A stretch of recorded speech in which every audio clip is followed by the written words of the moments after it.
Hi good evening friends. जैसा मैंने आप लोगों को प्रॉमिस किया था कि मैं 27 को जो भी हम एबीपी के प्रिडिक्शन के बारे में बात कर रहे थे कि क्या कटअप जाएगा, दिल्ली का क्या कटअप रहेगा, या फिर सीबीआई के लिए पीपी का या फिर एपीपी का क्या कटअप रहेगा, किस तरह से प्रिडिक्शन लगाना है, कितने क्वेश्चंस डाउट में रखे हैं बच्चों ने, और किन किन क्वेश्चंस के आंसर सही होने के चांसेस हैं।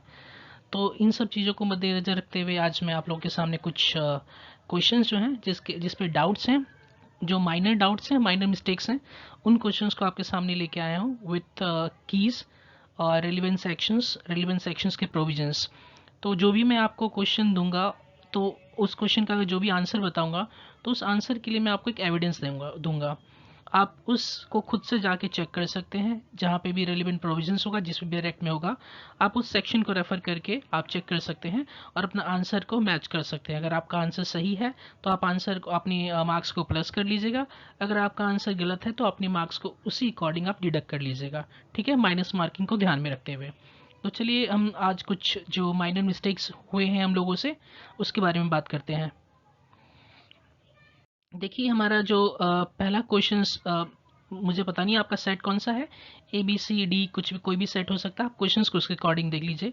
एक क्वेश्चन पूछा गया था कि when an unlawful assembly can not be otherwise dispersed and it is necessary to disperse it for public security, which of the following officers may cause it to be dispersed by the armed forces. तो ये जो हमारा CrPC से question का पूछा गया था, और ये क्वेश्चन पूछा गया था सेक्शन 130 से। इन सेक्शन को कहते हैं ना, एक बार ऊपर से देखने वाला सेक्शन है, कोई इस पर खासा ध्यान नहीं देता है।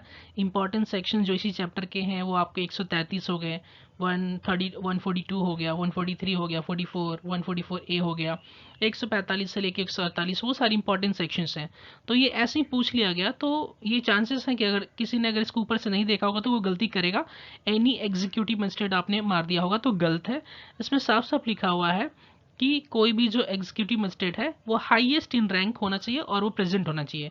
तो वो होगा, तो आप ये रेलिवेंट प्रोविजन आपको देखेंगे सब सेक्शन 1 ऑफ सेक्शन 130 में, आप आंसर को मैच कर सकते हैं। एक दूसरा क्वेश्चन पूछा गया था कि under section 5 of the prevention of money laundry act 2002, the director or any officer not below rank of deputy director authorized by him may order the provisional attachment of property involved in money laundering for a period। देखिए ये पहले provision था 90 days का है, लेकिन अब इसको change amend कर दिया गया था। तो कुछ लोगों ने अगर ये गलती किया होगा, 90 डेज़ लगाया होगा, तो गलत है। यहाँ पे जो प्रोविज़न है, आप सेक्शन 5 के क्लॉज सी को देख सकते हैं। उसमें ये लिखा हुआ है 180 डेज, नॉट एक्सीडिंग 180 डेज, 90 + 90। ठीक है, तो आप आंसर को मैच कर लीजिए। अगले क्वेश्चन को देखते हैं। अगला क्वेश्चन था कि any fact which constitute a motive is. तो ये सेक्शन हमारा एविडेंस एक्ट के सेक्शन 8 से पूछा गया है। तो अब आप ये देखिए कि मोटिव वैसे तो क्रिमिनल प्रोसीडिंग्स में ऐसे एज सच एडमिसिबल नहीं है, लेकिन रेलिवेंट तो है, रेलिवेंट जरूर है। और इसके लिए मैंने आपको यहाँ पे दो केसेस दिए हुए हैं, State of MP versus Dhirendra Kumar and Kundula Bala versus State of Andhra प्रदेश।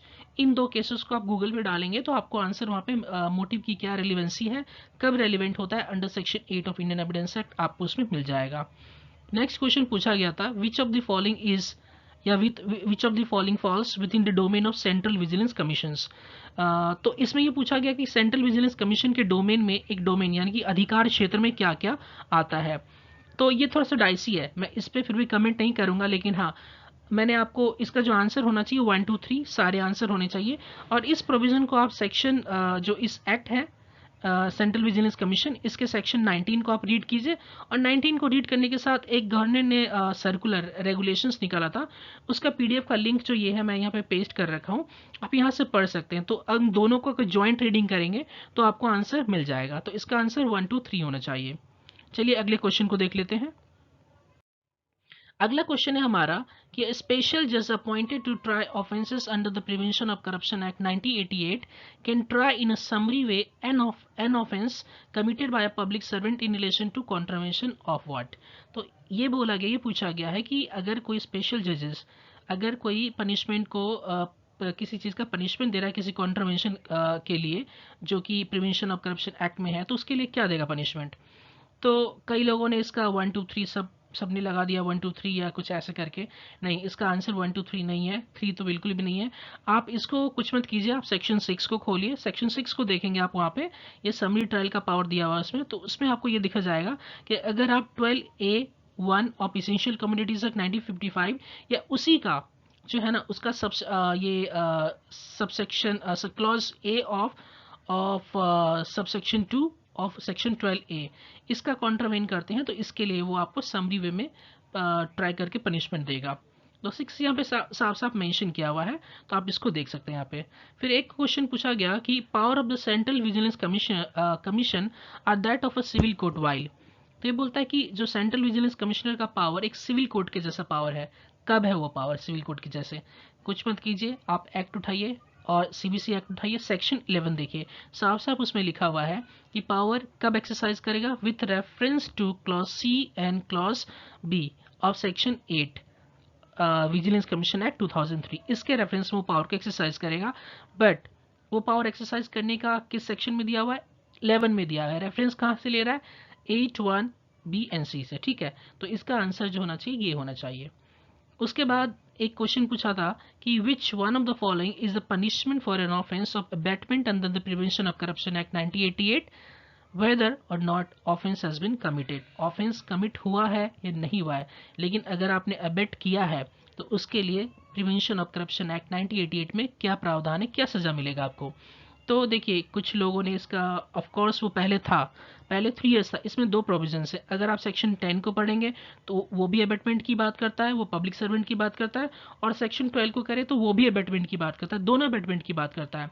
तो सेक्शन 12 में तो अबेटमेंट का पनिशमेंट 6 मंथ्स ही है, लेकिन सेक्शन 12 में जो है वो अबेटमेंट का पनिशमेंट पहले 3 इयर्स था, लेकिन आगे उसको अमेंड कर दिया गया, अमेंडेड बाय 26 ऑफ जुलाई 2018, और वहाँ पे भी जो अबेटमेंट का पनिशमेंट है वो 6 मंथ्स ही कर दिया गया, नॉट लेस देन 6 मंथ्स। तो आपका answer not less than 6 months होना चाहिए। फिर एक क्वेश्चन था कि identical punishment has not been prescribed under prevention of corruption act 1988 in respect of the habitual offences of the offence. किन किन से ऑफेंस जो आइडेंटिकल पनिशमेंट है वो प्रिवेंशन ऑफ करप्शन एक्ट में किस ऑफेंसेस के लिए प्रिस्क्राइब्ड नहीं है? तो इसके लिए आप ऑप्शन मत देखिए, सबसे पहले प्रिवेंशन ऑफ करप्शन एक्ट उठाइए, उसमें सेक्शन 14 को देखिए। जब सेक्शन 14 को देखेंगे तो उसमें बोला है कि सेक्शन आपको बोलेगा किन ऑफेंसेस के लिए नहीं है, तो उसमें आपको रेफरेंस देगा सेक्शन 8, सेक्शन 9 एंड सेक्शन 12। तो सेक्शन 9 और सेक्शन 12, 8 9 12 को देखिए और ऊपर से जो ऑप्शन है उसको एलिमिनेट कर दीजिए, फिर बचेगा एक। जब आप सेक्शन 12 को देखेंगे तो फिर सेक्शन 12 का रेफरेंस दिया सेक्शन 11 एंड सेक्शन 7 से, तो फिर इन सेक्शन 7 और सेक्शन 11 को आप एलिमिनेट कीजिए, तो लास्ट में जो आपका ऑप्शन बच जाएगा वो ऑप्शन बच जाएगा आपका option C, a public servant dishonestly misappropriating any property interested to him as a public servant. तो आपका आंसर ये सही होना चाहिए। फिर एक क्वेश्चन पूछा था, the trial proceeding for an offense under Prevention of Corruption Act 1988 had to be continued on day-to-day basis until all the witnesses in attendance have been examined, but the trial court can adjourn the case on the ground of test। तो ये बोल रहा है कि जब trial proceedings आपका prevention of corruption act में चल रहा है तो एज ए जनरल वो डे टू डे ही चलेगा, लेकिन कुछ एक्सेप्शनल केसेस होंगे जब उसको एडजर्न किया जा सकता है कोर्ट के द्वारा। तो वो कौन से केसेस होंगे?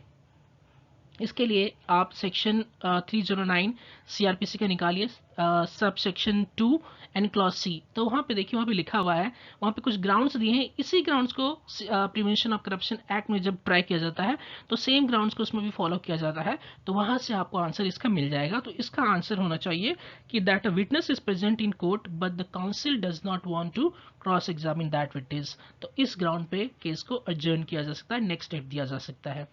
ठीक है, वीडियो काफ़ी लंबा हो रहा था, and to cut it short जो ड्यूरेशंस है इसके नेक्स्ट पार्ट को मैं जल्दी ही लेके आऊँगा, आज ही लेके आऊँगा, किसी भी समय लेके आऊँगा।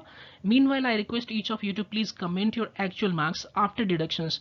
लगभग मैंने 10 से 12 क्वेश्चंस आपके साथ डिस्कस किए हैं, तो if you think that your questions are correct you can increase your marks. If you think that your questions are incorrect you can deduct your marks, and then you can comment that you are getting these many marks after deductions. Okay, लेकिन हाँ please genuine response करना, आप genuine marks बताना, ताकि वो मुझे help कर पाए कि मैं करेक्ट प्रिडिक्शंस को आपको दे पाऊँ, कि करेक्ट प्रिडिक्ट कर पाऊँ कि क्या आंसर क्या कटअप जानी चाहिए। Thank you so much. Stay blessed, God bless you.